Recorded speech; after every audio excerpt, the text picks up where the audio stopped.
Hi, this is Dev Singh here from Sketchpad Ideas, founder of the Sketch to Success system, and I'm here with my good friend Ralph Anania here in Oatlands in Sydney, and Ralph's been kind enough to give me some time to have a chat with him about branding and marketing and talking about brand strategy as it applies to businesses across the board, regardless of what size of business you're in or what industry you might be working in. Ralph's had a ton of experience working with business. In fact, if you don't know who Ralph Anania is, I can tell you want to go look him up right now and find out, because not only is Ralph Anania going to be interacting with you and working with you in the very near future, but the richness of experience that he has in industry is just, it's remarkable. And I'll pass it on to Ralph to talk a bit about himself and tell you a little bit more about himself from his own words. Hi, my name is Ralph Anania, and my website is ralphanania.com. So if you would like to look me up, by all means go ahead. My background is that I've spent nearly 30 years running and building my own successful companies, where I've built over 24 of them, and I've taken one of them to 130 million in annual revenue. So I've had quite a lot of experience over the years. Had a lot of failures, but a failure is not when you fall down. A failure is not when you get up. So reality is that I've had a lot of lessons, and those lessons have cost me a lot of money, but they've been some of the greatest lessons in life, and it's enabled me to grow and take my businesses to levels that I never thought would have been possible. So Ralph, you've obviously been in charge of very big companies with a lot of people working under you, and you've had this experience in various facets of business, and Yes. now you train people in business as well, and you kind of cover the whole gamut of what it takes to make a business successful.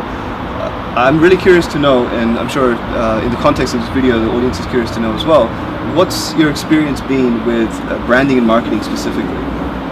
Well, a lot of people misunderstand, the brand associated with the marketing.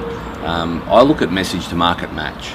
I think it's important to understand who it is that you're actually targeting and what message you want to take out to the market. Branding is very important. I believe branding's about your message and how you believe in it. So it's your passion behind it. It's not just a name. Anybody can come up with a name, but there's got to be substance behind it. And then the marketing that goes with that obviously has to deliver that passion. So whoever your target audience is feels what you believe in. Yeah, and I mean, the way I like to describe it is it's almost a parallel to what you're saying, whereby branding in my world, the way I describe it to most people, is that it's really the relationship that you share with your customers and the experience that they have of that relationship. Yeah. And I guess the quality of that relationship is really going to carry out through your branding. And if you give them a consistent experience, your customers and clients, and even the other people that you're working with, it might be your distributors, it might be your partners, if you give them a consistent experience of a high quality, but a particular unique kind of high quality, that's going to be reflective of what your branding actually means. Yes, absolutely. I mean, and that is very, very important, because at the end of the day, it's the client that you need. They're the ones that are going to make your business successful. So it's the delivery in what your message actually is, and that's what they're looking for, the delivery and the experience. Yeah.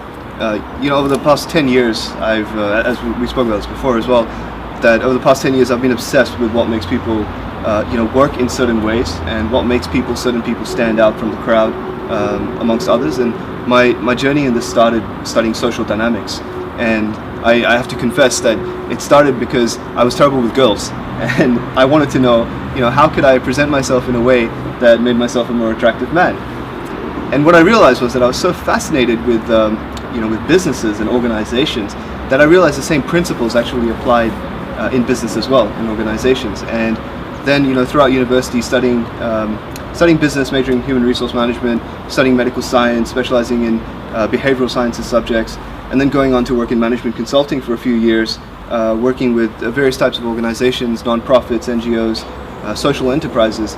I realized that you could be talking in a whole bunch of different contexts, but it all comes down to what is your message, who is that message actually for, and what language are you using to effectively communicate that message. Very, very important.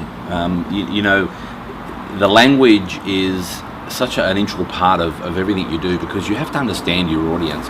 You know, when I'm teaching to my audience, to my attendees that come to my events, I'll have a look at their background, and if you're a small to medium enterprise and you're sitting in a room full of like-minded people, you don't want to be taught university style teaching. You've got to be taught in a way that you can understand it, and that's where the experience comes in, because at the end of the day they want it the easiest possible way that they can understand it, and then the easiest possible way that they can go and take it away and deliver and implement into their business what it is that you teach. So it's very, very important that that you understand that and the power that has, you know, especially in delivering. Yeah. So, yeah, I guess a lot of people probably have an experience of doing okay with setting up the foundations, but then they fail in the delivery. And you've worked with, you know, dozens of businesses, and you know, I've had the pleasure of working with hundreds of entrepreneurs around the country and sometimes around the world as well. And what I've realized is that people can get the concepts, and it's like you know, my buddy Jeff says as well, that don't confuse knowing with results. Yes. Don't confuse knowledge with action. Don't confuse knowledge with results. And I'm wondering what your experience has been working with the businesses that you've worked with, where people have actually done that, they've made that mistake, and they don't understand the value of not only getting their branding right, but then executing it properly and really learning how to make sure that they're delivering properly. Well, look, you know, there's an extensive list that I've personally had dealings with businesses that are so fixated on their methods or on their technical skills that doesn't allow them to deliver the message the way it should be delivered. And the easiest way to explain it, I guess, is, you know, and many people have experienced this, when you go to a restaurant and the food is absolutely sensational, but no one comes to clear your plates, or they don't come and ask you if you want a drink, you got to ask yourself the question, will you go back there again? And the answer's generally no, because the experience of the whole evening at a restaurant wasn't what they promised to deliver. The food was, but the whole experience wasn't. Yeah. And I think I use that a lot because it's just an easy way of people to understand that just because you're a great chef, it doesn't mean that you're going to deliver the message the way that it should be delivered to the people that are going to come in the door. So it's a very, very fine line to understand that what you're delivering and what you believe that you're delivering has to match with what the client wants to experience. So true, so true. It's interesting that you use that restaurant example as well. On my blog, I had this article, and I think it's probably my most popular article on sketchpadideas.com. And it's basically this story that I tell about this experience that I had going to this restaurant. And what happened was I went to this restaurant with this Groupon voucher. And it was a Groupon voucher that allowed for the special deal on this meal. I can't remember the specifics of it, it's in the article. But what happened was, it said on the voucher that you can actually bring the voucher on your mobile, show it, and it's all good. They'll accept. So we went, me and the person that I was with, we went to this restaurant, ordered our meal, ordered our food, and we said, oh, by the way, we've got these Groupon vouchers. And they said, I'm sorry, you're going to have to go and print these vouchers. And we said, well, it actually says here that, you know, we can show it on our mobile phones and it should be fine. So, you know, what's the deal? We're not exactly accessible to a printer right now. And the lady was adamant. She just said, no, I'm sorry, you're going to have to go print it. We can't serve you otherwise. And the restaurant was empty, mind you. I mean, we were the only people there at that time. It was lunch. The other restaurants around were quite full. We're saying, look, I'm sure there's a way we can work this out. Can we speak to your manager?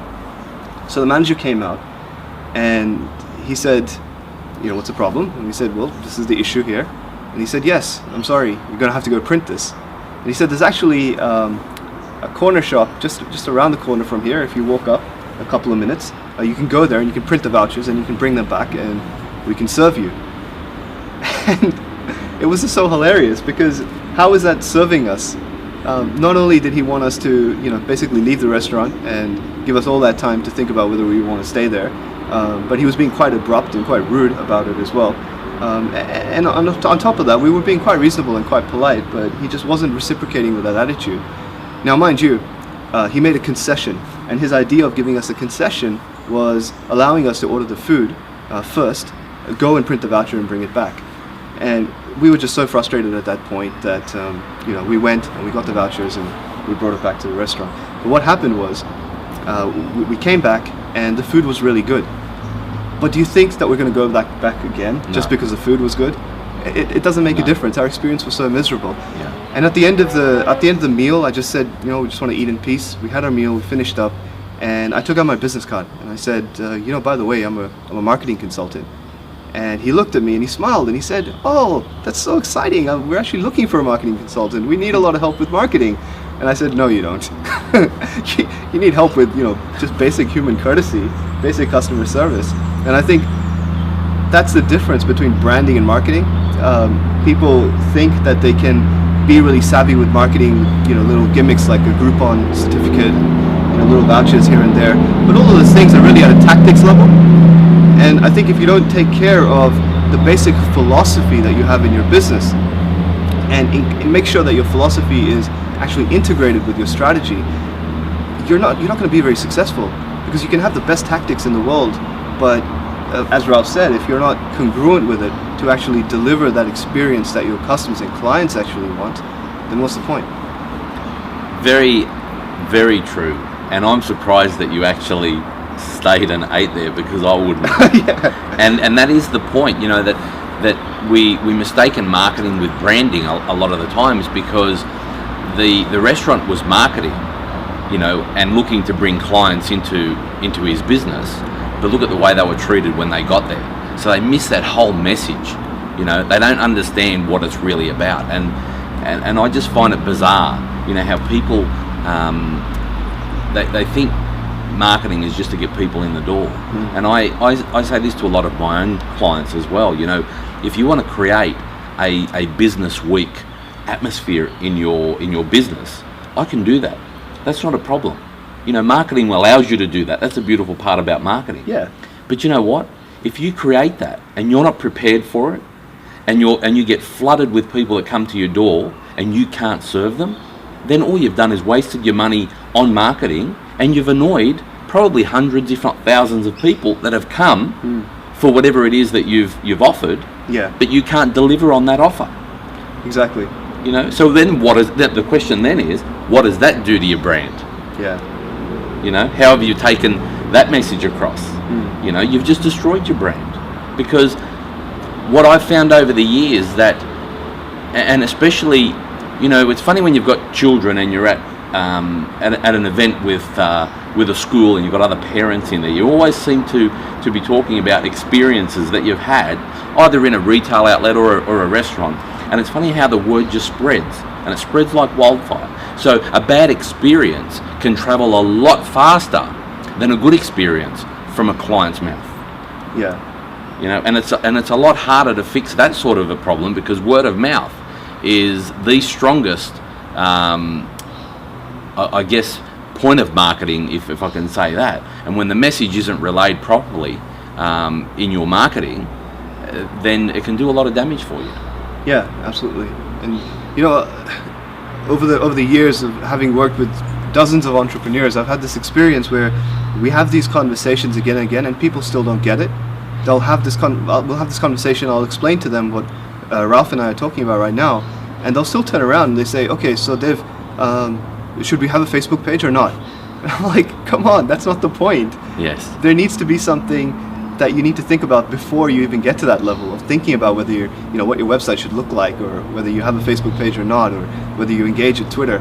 And I think the reason that people don't consider it is because somewhere along the line they get a bit desperate to make an impression, rather than actually express what it is that they got into business for in the first place. And I'm really passionate about working with people who got into business for service, really. They got into business to serve at a higher level. They got into business to make a difference in the world. and they aren't just happy with creating a job for themselves. Because that's what happens, right? A lot of people will go into business and then somewhere down the line they lose sight of what it is that motivated them to get started. They get caught up in operations, and then before you know it, you're stuck in a job, and you probably have a worse boss than you started off with before you did that, right? Very much so. Yeah, and that's the reason that I realized having these conversations one by one, it got frustrating, to be honest. And with the Sketch to Success Masterclass coming up on Friday the 19th of April, which we'll talk a little bit more about soon, my intention is really to make sure that people understand the difference between branding and marketing, and give you the opportunity to actually work on your brand strategy in a strategic fashion so that it is congruent and it is integrated with the philosophy that you actually went into business with in the first place. And I'm pretty sure that, Ralph, with your Booster Business seminars and all the training programs that you do, you have a similar intention for the people that come there, right? Oh, absolutely. Look, it's very, very important that the message gets taken out to the world in what you really believe in. And if you look at all the big brands around the world, they stand for something. And I modeled my business over the years on Walt Disney. Okay. Walt Disney was a great mentor of mine. I mean, although not personally, but I really I modeled my business on what he stood for. And if you look at where they are today, Walt Disney died in 1966, and I just came back from Disneyland, and that's why it's fresh in my mind. But right. I'd never been there before, and it was the first time that I'd ever been there. I took the family there for over Christmas holidays. Oh, great! Which one did you go? Went to both. Went to Anaheim for New Year's Eve, and then Orlando. We went and spent 5 days there. Nice. And when you see the legacy that man has left behind, but in Disney World Orlando, they have over 60,000 employees, and when you get to understand, because I know quite a few people in the Disney organisation that coach and mentor now, and I've been in their circle. So I've got to learn a lot more about them, which really excites me, because he was just a great mentor to model off. And with 60,000 employees, not one of them has a position, not one of them has a uniform. Wow, okay. Every one of them has a role, and every role has a purpose. And that's what makes a brand. The role and the purpose that they want to deliver. And behind the purpose is the why. Why are you doing what you're doing? It's all part of the brand. That's what develops the brand. They don't have a uniform, right? They have a costume. And every person that goes through their gate is not a client, they're a guest. Now that's their philosophy, and that's the meaning of their brand. And Walt Disney created Disneyland, Disney World, to give a family experience where children could come and be in a magical place. And then he had to fill it with magical people. And that's his belief. And that is all part of a brand. You have to believe in what you stand for. When you believe in it, then the brand gets developed. It doesn't matter what fancy name you come up with. You can have any name, and it doesn't really matter. It'll become popular and successful as the message is delivered the way that you believe it should be delivered, and the customer feels the experience that you've wanted to give. Right. That's what I believe a brand is all about. And I'm actually really grateful that you used the Walt Disney example.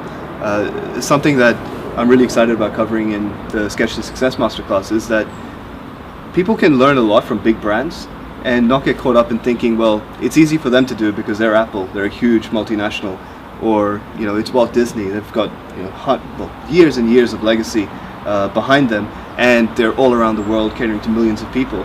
I'm just a small business, how does this apply to me? But I can certainly vouch for it. I'd love to hear your experience of how these kind of principles actually translate to smaller businesses.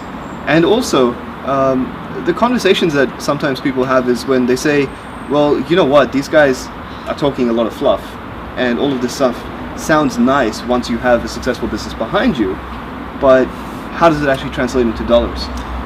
No, it's quite the opposite, Dev, to be quite honest with you. It's not that you can have all this when you've got a successful business behind you. It's all of this that makes you develop a successful business. Absolutely. And that's what's missing. Yeah. That is what's missing. And this is why I'm always adamant about people giving that experience. And I ask everybody, why are you in business? If you're in business just for the money, then it's really just a job that you're in, because you're not believing in what you're selling or what you're delivering to your clients. And unless you believe in what you're delivering, the client feels that. Now, you look at Apple, for example. Now, Steve Jobs always said it was never once about the product for him. It was always about the why. Yeah. The why he did what he did, why he got out of bed in the morning. He developed the Apple brand because of the delivery that he wanted to give, the experience in the product to the people that were buying the product. When people buy an Apple product, they're buying an experience. They're not just buying an iPad or an iPhone or a laptop. They're buying an experience. It's always about that experience. And that's what I believe small businesses should really grasp and hang on to, is that message, because they're able to do it when they're a small business. They don't realize that's the best time to start, because they are a small business and they can put systems and procedures in place that if their foundation is right, they can then grow on that, and it becomes easier because they've set the foundation. And I say to everybody that I come in contact with, my clients, my students, just people in general that we talk about business, if you look at your business being built like a house is being built, the very first thing that is laid is a foundation. If you build a house with no foundation and then we get a storm, the house is going to fall over. And you know what? In business, sooner or later, you're going to get a storm. And it may not be a storm that you've wanted to create. It could be circumstances that are beyond your control. But if you build a business on a solid foundation, when that storm comes, your business is not going to fall over. It's going to be a bit rocky, but then you just get yourself up and brush yourself off and you move on. And you learn from that experience. But if you haven't got a solid foundation and you get a storm, your business is going to fall over. So, it goes down to that basic level where you need to take a step back, look at where you're really at, and say, whatever I've been doing, it hasn't been working. It's time now to just stop, reevaluate, take a step back, and start again. And it's not that hard. The problem with most businesses that I find today is that ego gets in the way, and the ego won't let them stop, take a backward step, and have a broader look. It's like, no, we're going to continue. And they continue without everyone else around them, without their support of the people that are around them, and then they fail because, to build a successful business, a successful brand, you need the support of everybody around you. It's not done on one person. Steve Jobs had the vision. Walt Disney had the vision. Walt Disney died in 1966. Here we are in 2013, and they are one of the fastest growing companies in the US. It's crazy. Yeah. Look at the legacy he's left behind. And people go and experience, I just can't tell you, it is a magical experience when you go there, and unfortunately he's not alive to see it. But his legacy was that he's left behind was all because of the foundation that he built, that it was not flexible. It was not flexible. You can't come to work and just expect to be in a position and have a job. That is not part of the Walt Disney world. Yeah. You come to work, you have got a role, and your role has to have a purpose, and the purpose has to have a why. Why do you do it? And I had the pleasure in meeting John Formica, who was working with Walt Disney Hotels. He ran their hotel division for 10 odd years, and he tells a story which really fascinated me, and you can understand why Disney is so successful. There was a guy who was just one of the cleaners, a janitor on the park, and an elderly couple comes and asks for directions, and they don't just say, oh yeah, it's over there. He puts his broom and pan down, and he actually walks them to where they want to go. And when he comes back, if his manager's there, he's not going to say, where have you been? he's going to say, is everything okay? Was there an issue? And he turns around and says, no, there was an elderly couple that I've just helped them go to where they wanted to go. And he says, did you do that? Are they okay? Are they happy? You know, that's really delivering an experience. Yeah. What happens and what I've experienced myself when I've seen businesses and business owners in that same situation, right? They don't ask if everything is okay and whether they've gone to help somebody. It's like, where have you been? You know, you're not on your post. Where have you been? It's not the attitude, and unfortunately, this is where a lot of times, you know, the ego comes into it. You know, being the boss and being, you know, ruling with an iron fist. You know, and that sort of stuff is what brands are destroyed by, because a brand is everybody around you. It's not just a name; it's what you believe in. Yeah, and it's amazing that you say that. The observation that I've had is that people even treat their customers and clients like that as well. It's like, where have you been? There's almost a sense of self-entitlement that their customers and clients should be treating them in a certain way. Yes. You know, even as I'm articulating that, sounds ridiculous. You know, the age-old saying that the customer is always right. It's completely like you're doing the exact opposite of that. And I'm not sure whether the customer is always right or not. I think that's maybe it's a little bit of a simplistic thing to say. Maybe in some circumstances it applies completely 110%. But I think the point is that, are you in business to create customers so that you can give them a certain kind of experience, or are you just creating customers so that you can be in business for the sake of having a job? And Yeah. I think a lot of people lose sight of that, and then they get miserable, and they have no idea why they're so miserable in their businesses, or just not being as successful as they could be. Yes. Yeah, I find that you get a lot of business owners today that allow external influences creep into their business, and they blame that on whatever it is at the time. And we take the GFC for example, and I've had a lot of my clients that when I first started working with them blamed the GFC, and I said, but why? I said, you're allowing the media to make your decision on why your business is not doing so well. Have you looked at your business and asked yourself why it's not doing so well? You know, I look at the GFC and I think that's a great opportunity. You know, look at where some of the larger companies have failed and why they've failed, and learn from that. And you can pick up, as a smaller business, you can pick up a lot of knowledge from that and a lot of business by just targeting an area that they have failed on and becoming an expert in that niche. A lot of people don't do that. They let the beliefs of what is happening out in the world creep into their business, and then they basically, it's like, give up, hands up in the air, everything's going bad because of the GFC, and it's not. And the only reason that most people that do go bankrupt out there go bankrupt is because no one was there to show them how not to go bankrupt, because there is always a solution to every problem. The difference is whether you look at it in a negative way or in a positive way. And if you look at a problem in a negative way, you're always going to get a negative outcome. But if you look at that very same problem in a positive way and look at a solution, you will always find the solution for that problem. Might not be easy, but I tell you, you will find a solution. It's always so inspiring to hear you say these things, Ralph. I never get tired of it. Never. Thanks. And I'm just wondering if you have some sort of events coming up that the viewers might like to tap into. Yeah, I do. Look, I have a 3-day Boost Your Business course coming up in May the 17th to the 19th.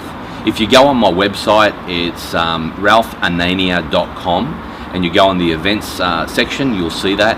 It's a great program to go to if you're in business, and whether you're stuck, whether you just want to grow, whether you want to take your business to a whole new level. You know, I say to a lot of people, you know, what do you want out of it? And everyone has different reasons for coming. But I'll look at it and say, if you want to really take your business from now, no matter where you are, if you want to take it from now to wow, then this is a program for you. I like that, now to wow. And I guess that's a real testament to the fact that you can never actually have enough training, provided that you're actually executing what you learn. And like we were saying earlier, not to confuse knowledge with action and knowledge with results.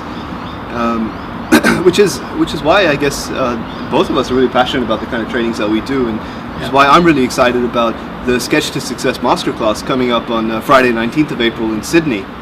And in fact, I'm actually really excited that you're probably going to be there as well. Yeah, I'll definitely be there. Yeah, I'm really looking forward to that. And I think, the reason that I'm doing this training, having done a lot of trainings, having done a lot of public speaking over the past 5 years or so, I finally get to reach out to people like yourself, small business owners, entrepreneurs, and maybe even business owners that are operating at larger scales, but not quite feeling at that level of being a world-class brand.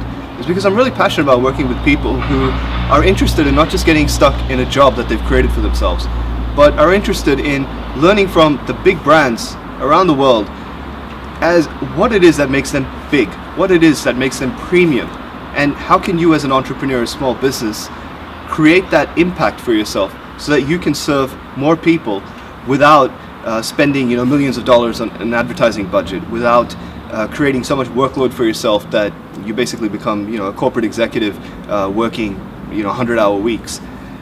How can you create a world-class brand where there is no competition, where you're basically the leader in your industry, wherever you are right now, and whatever kind of work that you do, whatever industry that you're in? Now, if that's you, then I'd like to, in thanking you for watching this video and thanking you for engaging this conversation with Ralph and myself, I'd like to offer you a very special discount. If you go to sketchtosuccess.com/live, and when it comes to registration, you enter the promo code RalphDev, you'll get a really special discount from me, which hopefully will make it a little bit more accessible to attend this event.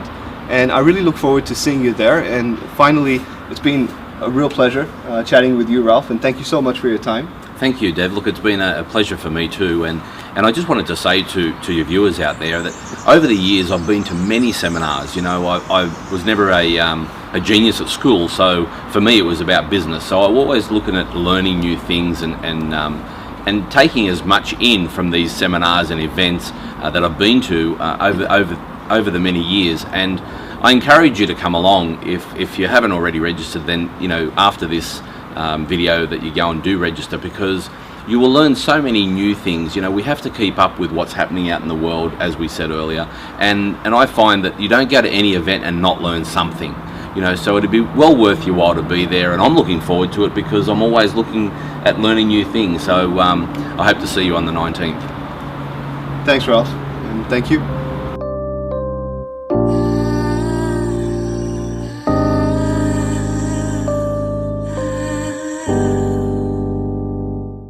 So I guess, Ralph, that's a real testament to the fact that you can. Sorry, Ralph. You're making me laugh.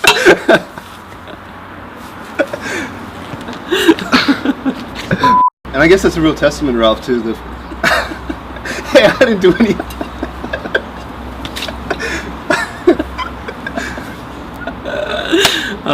Sorry. Are you good? Oh dear. My mascara's running. Makeup. We need makeup here.